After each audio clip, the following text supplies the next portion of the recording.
Chief election commissioner Ganesh కుమార్పై ప్రతిపక్షాలు impeachment motion తేవటానికి సిద్ధపడుతున్నారని మీడియాలో కథనం. కాంగ్రెస్ ఎంపీ ఇమ్రాన్ ప్రతాప్ ఉటంకిస్తూ జాతీయ మీడియా కథనం ఏంటంటే, ఇండియా కూటమి విపక్షాలు అభిశంసనా తీర్మానం అంటే చీఫ్ ఎలక్షన్ కమిషనర్ను తొలగించాలంటూ పార్లమెంట్లో తీర్మానం ప్రవేశపెట్టబోతున్నారని. వాస్తవంగా ఇది నెగ్గదు. ఎందుకంటే ఈ ఇంపీచ్మెంట్ తీర్మానం నెగ్గి చీఫ్ ఎలక్షన్ కమిషనర్ను పదవి నుంచి తొలగించాలి అంటే ఉభయ సభల్లో 2/3 మెజారిటీ రావాలి. అదంత సులభమైన పరిస్థితి కాదు. ఇప్పుడైతే అసలే లేదు, ప్రతిపక్షాలకు ఆ స్ట్రెంత్ లేదు. సో అందువల్ల చాలా క్లియర్గా అధికార పార్టీ కోరుకుంటే తప్ప ఇంపీచ్మెంట్ సాధ్యం కాదు. అందుకే వైస్ ప్రెసిడెంట్ జగదీప్ ధన్కర్ రాజీనామా చేశారు.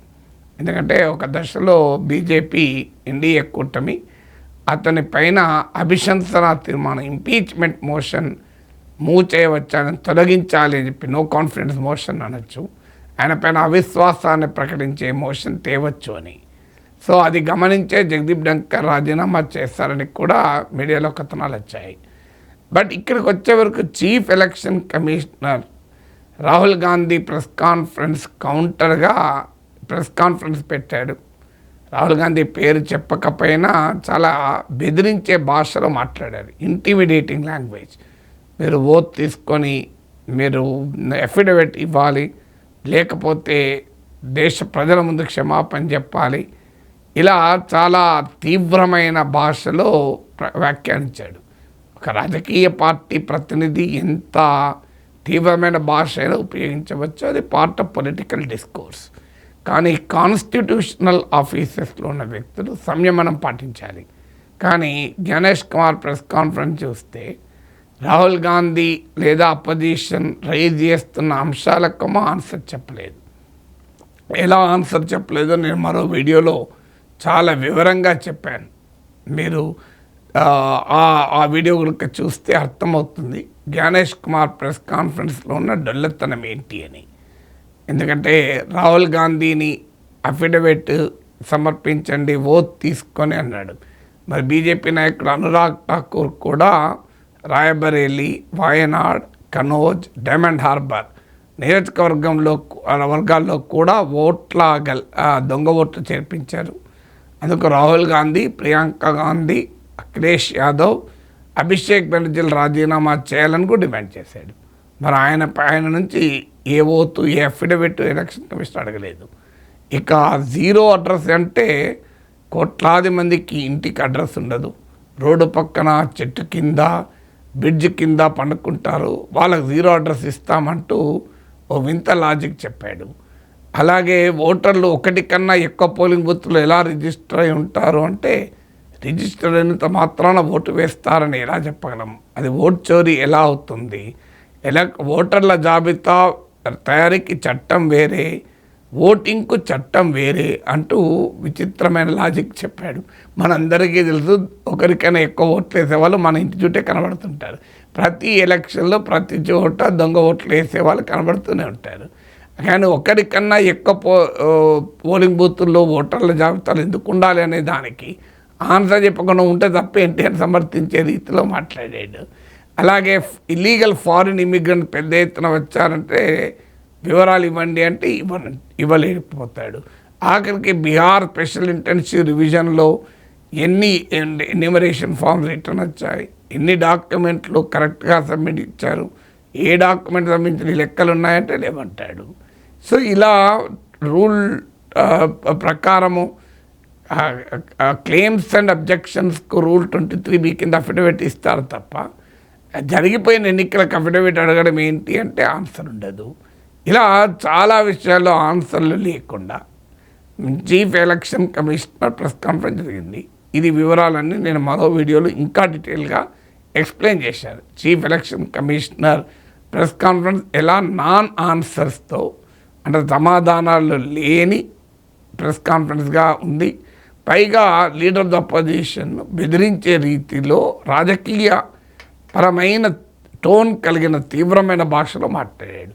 ఇది అయిపోయాక ఇక ప్రతిపక్షం ఏకంగా చీఫ్ ఎలక్షన్ కమిషనర్ను ఇంపీచ్ చేయాలనే ప్రయత్నం మొదలు పెడుతున్నట్టుగా ఉంది. ఈలోగా బీహార్లో రాహుల్ గాంధీ ఓట్ అధికార్ యాత్ర కూడా మొదలుపెట్టారు.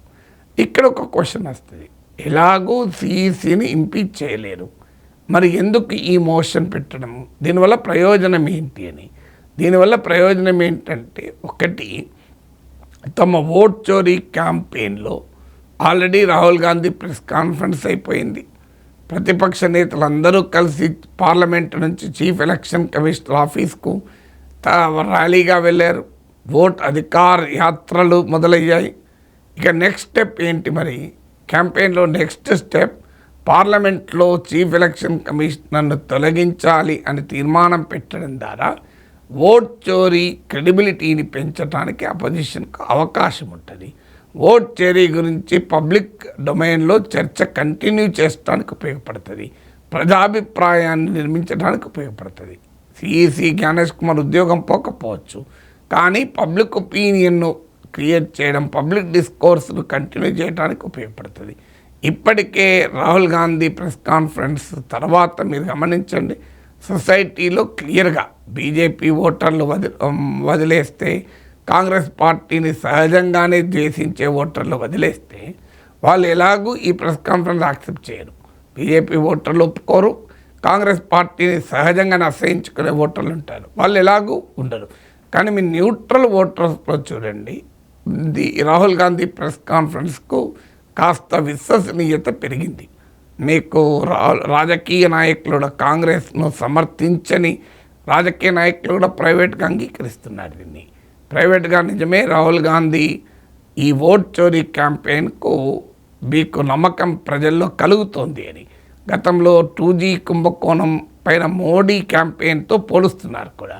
2Gలో కూడా అక్కడికి తేలిందేమీ లేదు, ఎవరికేమీ శిక్ష పడలేదు. కానీ 2014 ఎన్నికలు యూపీఏ ప్రభుత్వానికి ప్రజాకోర్టులో శిక్ష పడింది. ఇప్పుడు కూడా ఓట్ చోరీ క్యాంపెయిన్ ఆల్రెడీ ట్రంప్ తలదిక్క వ్యాఖ్యలతో, ట్రంప్ చర్యలతో మోడీకి ఇప్పటికే తలనొప్పిగా మారింది. ఇప్పుడు ఈ ఓట్ చోరీ క్యాంపెయిన్ కూడా ప్రతిపక్షాలకు ట్రాక్షన్ కనబడుతుంది. ముఖ్యంగా 2024 ఎన్నికల్లో సంవిధాన్ ఖత్రే మే హై, రాజ్యాంగాన్ని మారుస్తారు, రిజర్వేషన్లు ఎత్తివేస్తారన్న ప్రచారం ఏ రకంగా ప్రజల్లో నమ్మకాన్ని కలిగించిందో, ఈ ఓట్ చోరీ క్యాంపెయిన్ కూడా నమ్మకం కలిగిస్తోంది అనేది ప్రతిపక్షాల అంచనా.